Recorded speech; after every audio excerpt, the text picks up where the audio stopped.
今電動自転車で島一周に来たんですけど、ちょっと脇に入ったらこんな素敵な景色が。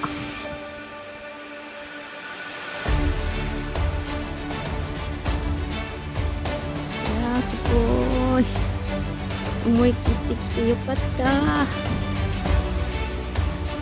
こに見えるのがヤギシリ島です。こんな形してたんだなーって改めて感動してます。ちょっともうちょっと走って頑張ってきます。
ヤギシリ島の全貌がここから見えます。ちょっと風が強くてカメラが撮れ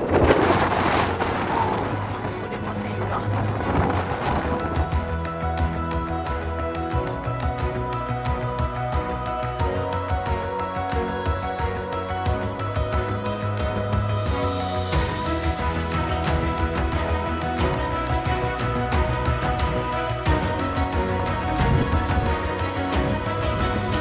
そう道を歩いたらどんな絶景が待っているでしょうか。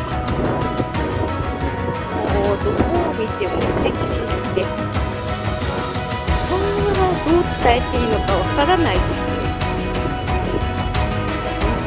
自然ってこういうもんなんだなって感じます。絶景が